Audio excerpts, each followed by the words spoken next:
ಅದಕ್ಕೆ ನನ್ಗೊಂದ್ ಬಿಸಿ ಬಿಸಿ ಕಾಫಿ ಸಿಗುತ್ತಾ ಪ್ಲೀಸ್? ಅದಕ್ಕೆ ನಿಮ್ನೆ ಕೇಳ್ತಿರೋದು. ಏನಾಯ್ತು ಅದಕ್ಕೆ?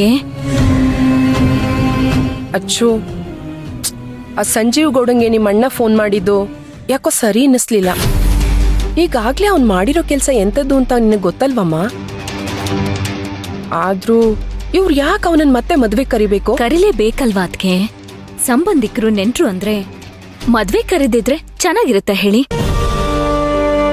4 ಜನ ಬರ್ಬೇಕು.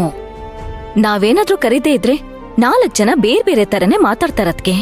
ಅಚ್ಚು, ಮಾತಾಡೋ ಬಾಯಿನ ನಾವು ಮುಚ್ಚಕ್ಕಾಗತ್ತಾ? ಅದನ್ ಬಿಡಮ್ಮ. ಆ ಸಂಜೀವ್ ಗೌಡ ಇದಾನಲ್ಲ, ಅವನ್ ಜೊತೆ ನಿಮ್ಮತ್ತೆ ಅವರೆಲ್ಲ ಒಂಥರ ಕುತಂತ್ರಿಗಳಮ್ಮ. ಸಂಭ್ರಮಕ್ ಬಂದ್ರೆ ಅದನ್ನ ಹಾಳ್ ಮಾಡೇ ಮಾಡ್ತಾರೆ. ಅಲ್ಲ ಅದಕ್ಕೆ ನಿಮ್ಗಿಷ್ಟೆಲ್ಲ ಭಯ ಇತ್ತು ಅಂದಿದ್ರೆ ನೀವಿದನ್ನ ಅಣ್ಣಂಗ್ ಹೇಳ್ಬೋದಾಗಿತ್ತಲ್ವಾ? ಅಣ್ಣ ಏನ್ ನಿಮ್ ಮಾತ್ ಕೇಳ್ತಿರ್ಲಿಲ್ವಾ? ಕೇಳಲ್ಲ ಕಣಮ್ಮ. ಅವ್ರ ಮಾತ್ರ ಅಲ್ಲ, ಜಗತ್ತಿನಲ್ಲಿ ಯಾವ ಗಂಡ್ಸೋ ಅವ್ರ ಹೆಂಡತಿ ಮಾತ್ ಕೇಳಲ್ಲ. ಕೇಳ್ತಾರೋ ಅನ್ನೋ ಭ್ರಮೆನಲ್ಲಿ ನಾವಿರ್ತೀವಷ್ಟೇ. ಅದಕ್ಕೆ ನಮ್ಮ ಅಣ್ಣನ್ ಬಗ್ಗೆ ನೀವ್ ಈ ತರ ಎಲ್ಲ ಮಾತಾಡ್ಬಿಡಿ ಅಷ್ಟೇ. That's too bad. ಅದಕ್ಕೆ ಹೋಗ್ಲಿ, ಈಗ ಅಣ್ಣ ಬರ್ತಾನಲ್ಲ, ಆಗ ನಿಮ್ ಮನ್ಸಲ್ಲಿರೋದೆಲ್ಲ ಹೇಳ್ಬಿಡಿ. ಅವನ್ ಯಾಕೆ ಕೇಳಲ್ಲ ನಾನು ನೋಡ್ತೀನಿ. ಬೇಡ ಅಚ್ಚು, ಮದ್ವೆ ವಿಷಯದಲ್ಲಿ ನಿಮ್ಮ ಅಣ್ಣನ ಹತ್ರ ಮಾತಾಡೋದ್ ಸ್ವಲ್ಪ ಕಷ್ಟನೇ. ಅವ್ರನ್ ಕರಿಬೇಡಿ, ಇವ್ರಿಗೆ ಹೇಳ್ಬೇಡಿ ಅಂದ್ರೆ ಅಷ್ಟೇನೆ. ಅವ್ರ ಕೂಗಲ್ಲ, ಕಿರ್ಚಲ್ಲ, ನಮ್ಗೇನು ಅನ್ನಲ್ಲ. ಆದ್ರೆ ಒಳ್ಗೊಳ್ಗೆ ತುಂಬಾ ನೊಂದ್ಕೊಂಡ್ಬಿಡ್ತಾರಚ್ಚು. ಎಲ್ಲ ನೀವೇ ಹೇಳ್ತೀರಪ್ಪ. ಹೋಗ್ಲಿ, ನಾನೇ ಮಾತಾಡ್ಲಾ? ಬೇಡಮ್ಮ. ಏನ್ ಅದ್ಕೆ ನೀವು ಮಾತಾಡಲ್ಲ ಅಂತೀರಾ, ನಾನು ಮಾತಾಡಕ್ ಬಿಡಲ್ಲ.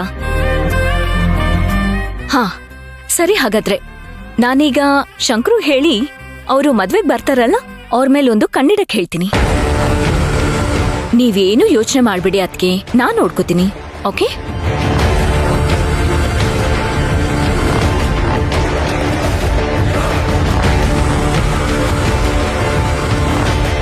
ಮದ್ವೆ ಅಂದ್ರೆ ಒಂದ್ ಸಂಭ್ರಮ. ಈ ಮದ್ವೆಗೆ ಯಾವ್ದು ವಿಘ್ನಗಳು ಬರಬಾರ್ದು. ಯಾಕೋ ಸಂಜೀವ್ ಗೌಡ ಅಂದ್ರೆ ಆಗ್ತಾ ಇಲ್ಲ ಆ ಕಿತಾಪತಿಗೆ. ದೇವ್ರ ವಿಗ್ರಹ ಮುಚ್ಚಿಟ್ಟು ಅಪವಾದ ಹೊರಸ್ತವನು ಈ ಮದ್ವೆಗೇನು ಮಾಡದೇ ಇರ್ತಾನ?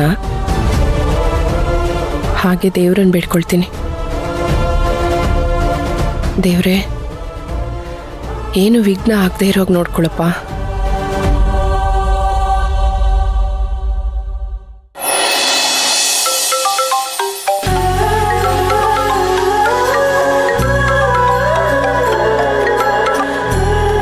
ಹಲೋ. ನಮಸ್ಕಾರ ಮೇಡಮ್. ನಮಸ್ತೆ ಸರ್, ಹೇಳಿ. ಜೌಳಿ ಅಂಗಡಿಯಿಂದ ಕಾಲ್ ಮಾಡ್ತಿದ್ದೀನಿ, ಹೊಸ ಕಲೆಕ್ಷನ್ಸ್ ಬಂದಿದೆ ಮೇಡಮ್. ಓಹೋ ಹೌದಾ, ಸರಿ ಸರಿ, ಅಮ್ಮಂಗೆ ಹೇಳ್ತೀನಿ. Thank you. ಅಮ್ಮ ಅಮ್ಮ. ಬಂದೆ ಕಣೆ. ಏನೇ ಸುಕ್ಕು? ಅದೇ ಅಮ್ಮ, ಜವಳಿ ಅಂಗಡಿಯಿಂದ ಕಾಲ್ ಬಂದಿತ್ತು ಈಗಷ್ಟೇ. ಅದು ಮದ್ವೆಗೆ ಬಟ್ಟೆ ಬೇಕು ಅಂತ ಹೇಳಿದ್ವಲ್ಲ, ಅದು ಹೊಸ ಕಲೆಕ್ಷನ್ ಬಂದಿದ್ಯಂತೆ. ಅದಕ್ಕೆ ಬಂದು ಸೆಲೆಕ್ಟ್ ಮಾಡಿ 2 days ಅಲ್ಲಿ ಅಮ್ಮಂಗೆ ಹೇಳಿ ಅಂತ ಹೇಳಿದ್ರು. ಸರಿ ಸರಿ, 2 ದಿವಸ ಯಾಕೆ, ಇವತ್ತೇ ಸಂಜೆ ಹೋಗಿ ಬಂದ್ಬಿಡೋಣ. ಸರಿನಾ? ಸರಿ ಆಯ್ತು. ಸಾಧನಾ, ಆಫೀಸ್ಗೆ ಹೊರಟಿಯಾ? ಹಾ ಹೌದು. ನೀನ್ ಆಫೀಸ್ ಮುಗಿಸ್ಕೊಂಡ್ ಬರುವಾಗ ಮನೆಗ್ ಬರ್ಬೇಡ, ಸೀದಾ ಬಟ್ಟೆ ಅಂಗಡಿಗೆ ಬಂದ್ಬಿಡು. ಆಯ್ತು ಅತ್ತೆ, ಆದಷ್ಟು ಬೇಗ ಆಫೀಸಿಂದ ಬರ್ತೀನಿ. ನಿಮ್ ಜೊತೆ ಸುಕ್ಕು ಜೊತೆ ಚಿನ್ನದ ಅಂಗಡಿ, ಬಟ್ಟೆ ಅಂಗಡಿ ಅಂತ ಓಡಾಡಿ ಎಷ್ಟೋ ವರ್ಷಗಳಾಯ್ತು. ಹಾಗೆ ಅತ್ತೆ, ನಾವು ಚಿನ್ನ ತಗೊಳಕ್ಕೆ ಅಂತ ಹೋಗ್ತೀವಲ್ಲ, ಅಲ್ಲಿ ನಾವು ತಿಂಗಳ ಚಿನ್ನಕ್ಕೆ ಚೀಟಿ ಕಟ್ತೀವಲ್ಲ, ಅದು ಆಗ್ಲೇ ಮುಗ್ದೋಗಿದೆ. ಅದನ್ನು ಸೇರಿಸ್ಬಿಟ್ಟು ಒಟ್ಟಿಗೆ ತಗೊಳ್ಳೋಣ. ಅಯ್ಯೋ, ಇದೆಲ್ಲ ನಾನ್ ಮರ್ತೇ ಬಿಟ್ಟಿದ್ದೆ. ನನಗೇನು ಒಡವೆ ಬೇಡ, ನೀವ್ ಕಳ್ ತಗೊಳ್ರಮ್ಮ. ಅಮ್ಮ, ನನ್ಗೊಂದ್ ಡೌಟು. ಏನ್ ಸುಕ್ಕು? ಚಿನ್ನದ ಬೆಲೆ ಜಾಸ್ತಿ ಆಗಿದೆ, ಒಡವೆ ಹೇಗ್ ತಗೊಳ್ಳೋದು ಅಂತನಾ? ಅಯ್ಯೋ, ಆ ಡೌಟ್ ಅಲ್ಲ ಅಮ್ಮ. ನನಗ್ ಡೌಟ್ ಇರೋದು ನಮ್ ಮನೆಗ್ ಬರ್ತಿರೋ ಚಿನ್ನದ ಹುಡುಗಿ ಅರ್ಚನಾ ಬಗ್ಗೆ. ಏನೇ ನಿನ್ ಮಾತು?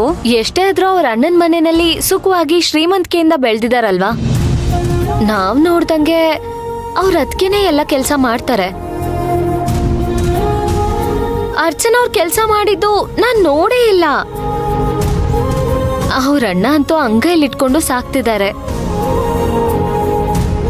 ಈ ಮನೆಗ್ ಬರೋ ಅರ್ಚನಾ ಎಲ್ಲದಕ್ಕೂ ಹೊಂದ್ಕೋತಾರ? ಇಲ್ಲಿ ಮಾಡೋ ಕಾರ್ಯ ಕೆಲ್ಸಗಳನ್ನ ಮಾಡ್ತಾರ ಅವರು?